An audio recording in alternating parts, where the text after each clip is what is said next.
இதேங்க madam, நீங்க ஆளுங்கட்சி சொல்றீங்க, ஆனா எதிர்க்கட்சிகள் அதிமுக, திமுக உள்ளிட்ட மற்ற கட்சிகள், அதிமுக இப்பொழுது தமிழக வெற்றி கழகத்தின் கூட்டணியில் இருக்கக்கூடிய முன்னாள் திமுக கூட்டணி கட்சிகளும் கூட இந்த நீட் தேர்வு விவகாரத்தில் காங்கிரஸ், தமிழ்நாடு காங்கிரஸ் மற்றும் சிபிஐ, இந்திய யூனியன் முஸ்லீம் லீக், இந்த சிபிஐ இல்லை விசிகா, இந்திய யூனியன் முஸ்லீம் உள்ளிட்ட பல்வேறு கட்சிகளுமே பெரிய அளவில் இந்த நீட் தேர்வு தேசிய அளவில் நடைபெறக்கூடிய போராட்டத்தை தமிழ்நாட்டில் அவங்க லீட் பண்ணியோ முன்னெடுத்தோ நடக்காததுக்கு என்ன காரணம், நடத்தாததுக்கு என்ன காரணம்? ஆளுங்கட்சி மட்டுமல்ல, மற்ற கட்சிகளுமே பெரிய அளவில் ஒருங்கிணைந்து இதற்கு ஆதரிச்சோ அல்லது களத்தில் இறங்கியோ போராடுறதுக்கு என்ன காரணம் நினைக்கிறீங்க? இன்னைக்கு தமிழ்நாட்டில் 5வது நாளா இந்த போராட்டம் தொடர்ந்துட்டு இருக்குது. முதல் நாள்ல இருந்து இன்ன வரைக்கும் நாங்க பாத்துட்டு இருக்கிறோம். பாரதிய ஜனதா கட்சியை தவிர, தமிழக வெற்றி கழகத்தை தவிர, அதிமுகவை தவிர அத்துணை கட்சியை சேர்ந்த தலைவர்களும் இளைஞர்களும் இந்த ஆர்ப்பாட்டத்துக்கு போராட்டத்திற்கு வந்து அவர்களுடைய கருத்துக்களையும் புரட்சிகர வாழ்த்துக்களையும் தெரிவிச்சுட்டு இப்ப வரைக்கும் எங்க கூட நின்று இந்த ப்ரொடெஸ்ட்ல அவங்களும் கலந்துட்டு தான் இருக்கிறாங்க. எல்லா கட்சியினருடைய பங்களிப்பும் இந்த போராட்டத்தில் இருக்கு. நான் முன்பு சொன்ன 3 கட்சிகளை தவிர்த்து மற்ற அனைவருடைய ஆதரவும் இந்த போராட்டத்தில் நாங்க கண்கூட தினமும் பார்த்துட்டே தான் இருக்கிறோம். அவங்களுடைய ஆதரவு எங்களுக்கு கிடைச்சிட்டே தான் இருக்குது. அதை மெயின் ஸ்ட்ரீம் மீடியா வெளியே கொண்டு வந்தாங்களாங்கிறது கேள்விக்குறியான ஒரு விஷயம் தான். ஆனா லைவ்ல நாங்க இந்த போராட்டத்துல அவங்களுடைய ஆதரவை தினம் வாங்கிட்டு தான் இருக்கோம். இல்ல பாலநிலத்துக்கு தினமும் அந்த திமுக மாணவரணி, அதிமுக மாணவரணி மற்றும் இளைஞர்கள் அணியிலிருந்து போராட்டத்தில் பங்கேற்காங்களா பெரிய அளவில்?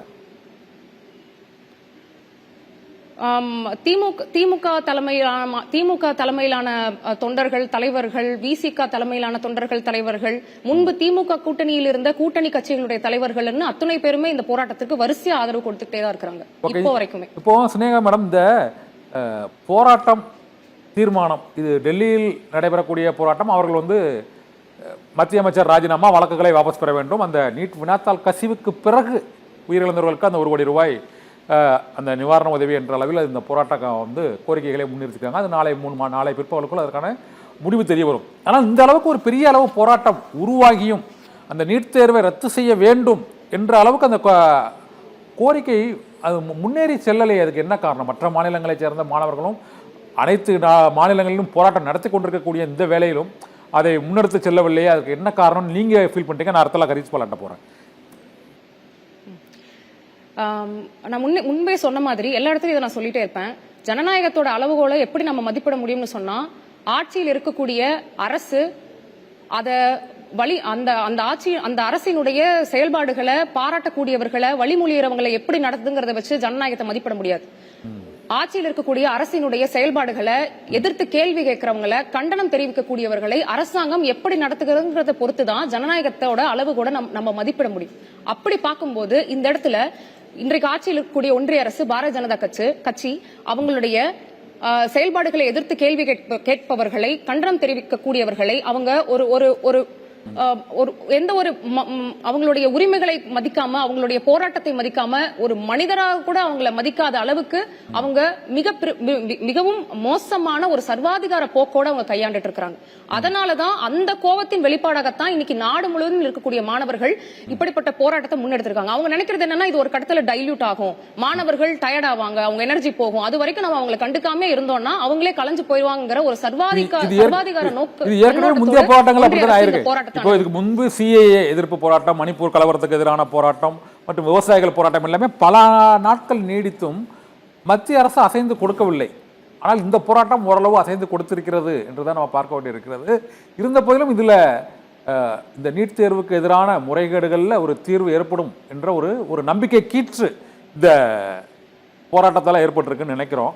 நம்ம ஹரிஸ் பாலா தோழர், இந்த போராட்டத்தின் மூலமாக ஒட்டுமொத்தமாக அனைத்து மாநிலங்களில் உள்ளவர்களுக்கு நீங்கள் ஏற்கனவே சொன்னீங்க, அந்த நீட் தேர்வே முறைகேடுங்கிற ஒரு உணர்வு மற்றும் அதில் உள்ள சிக்கல்கள் அவர்களுக்கு தெரிய வந்திருக்கு அப்படின்னு சொன்னீங்க. இந்த முறை ஒருவேளை மத்திய அமைச்சர் தர்மேந்திர பிரதான் ராஜினாமா முடிவு எடுத்தால் அதற்கு அடுத்த கட்டமாக இந்த நீட் தேர்வு ரத்துக்கு அந்த மத்திய அரசு நினைத்தால் தானே முடியும். அது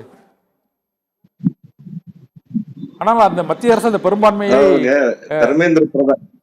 பெரும்பான்மை இல்லாம பெரும்பான்மையே அவர்கள் அதற்கு பயன்படுத்துவார்களா என்ற கேள்வி எழுந்திருக்கு. அதான் கேட்கிறேன், சொல்லுங்க.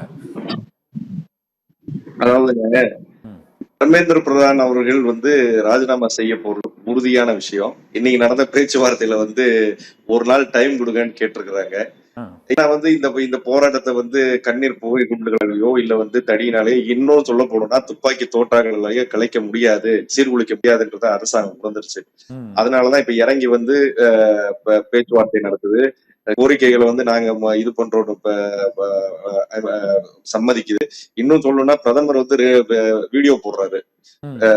எனக்கு தெரிஞ்சு இந்த மாதிரி பெருசா வீடியோ எல்லாம் அவர் போட்டதே அது கிடையாது. இரவுல அவரை பத்தி நள்ளிரவுல வீடியோ போட்டது. நிறைய வரும். பட் அவரே பேசி வீடியோ எல்லாம் போட்டு நள்ளிரவுல இதான் முதல் முறை. அதுவும் நள்ளிரவுல வந்து அவசர அவசரமா வந்து ஃபாஸ்ட் ட்ராக் கோர்ட் அமைப்போம், ம். அதை பண்ணுவோம் இதை பண்ணுவோம்னு சொல்லி தொடர்ந்து அவரு பேச்ச நம்பலாமா அது நம்ம நம்ப முடியுமாங்கிறது 2வது விஷயம். பட் ம். இருந்தாலும் இவ்வளவு இறங்கி வந்திருக்காங்க இல்லையா? ம். அடுத்த படி வந்து இறங்க வேண்டாம் அப்படின்னா தர்மேந்திர பிரதான் அவர்களுடைய ராஜினாமா அப்படிங்கிறது இது வந்து கண்டிப்பா நடந்தே ஆகும். அது வரைக்கும் இந்த போராட்டம் தொடரும். நான் தர்மேந்திர பிரதான் ராஜினாமா இல்லாமல் இந்த போராட்டம் முடியாது ம். அப்படிங்கிறது முதல் விஷயங்க. ம். 2வது விஷயம் என்ன அப்படின்னா, நீங்க கேட்டுக்கிறீங்களா நீட் தேர்வுக்கு எதிரான ரத்து அப்படிங்கிறதுக்கான கட்டம் என்ன? முன்னெடுப்பு. முதல்ல இந்த வெற்றிக்கு அடுத்து ம். நாங்க இளைஞர் பெருமன்றமும் மாணவர் பெருமன்றமும் ஏஎஸ்எஃப் ஏஒய்எஃப் இணைந்து நாடு முழுவதும் நீட் தேர்வு அப்படிங்கறதே முறைகேடு அப்படிங்கிற விழிப்புணர்வை ஏற்படுத்துவதற்கான இயக்கங்களை நடத்துறது அப்படிங்கிறதுக்கான முன்முயற்சிகளை கண்டிப்பா மேற்கொள்வோம். அதற்கு பிறகு அந்த நீட் தேர்வு ரத்து அப்படிங்கறத நோக்கி போராட்டங்களை வந்து தீவிரப்படுத்துறதுக்கான முயற்சிகள் நாங்க இறங்குவோம். இன்னும் சொல்ல போனோம்னா தமிழ்நாட்டுக்கு நீட் தேர்வு விலக்கு வேணும் அப்படிங்கறத போராட்டங்களை தமிழ்நாட்டுல பண்றதுக்கான முன்முயற்சிகளை வந்து மாணவர் மன்றமும் இளைஞர் பெருமன்றமும் தொடர்ந்து இணைஞ்சு மற்ற ஜனநாயக சக்திகளோடு இணைந்து கண்டிப்பா முன்னெடுப்போம். எப்படி இந்த பிரஷருக்கு வந்து தர்மேந்திர பிரதான் பதவி விலகுறாரோ அதே மாதிரி இன்னொரு பெரிய பிரஷர் பில்டப் ஆகும் நீட் தேர்வுக்கு எதிராக. அந்த பிரஷருக்கு இந்த கவர்மெண்ட் மறுபடியும் பட்ஜ் ஆகும். மறுபடியும் வந்து இந்த எங்களுடைய மாணவர்களுடைய கோரிக்கை, இளைஞர்கள் கோரிக்கை அந்த சமயத்திலும் ஏற்கப்படும். அதான் நான் சொன்னேன், எந்த ஒரு போராட்டத்துக்கும் எந்த ஒரு கோரிக்கைக்கும் வந்து படிப்படியாகத்தான் வந்து வெற்றி கிடைக்கும். முதல் படி தர்மேந்திர பிரதானுடைய ராஜினாமா. அடுத்த கட்டம் தேசிய கல்விக் கொள்கையே வந்து பின்வாங்க செய்யறது. அதுல ஒரு பகுதியா வந்து நீட் தேர்வினுடைய விலக்கு. இதெல்லாம் வந்து கண்டிப்பா நடக்கும் அப்படிங்கிற நம்பிக்கை எங்களுக்கு வந்து இந்த போராட்ட காலம் எங்களுக்கு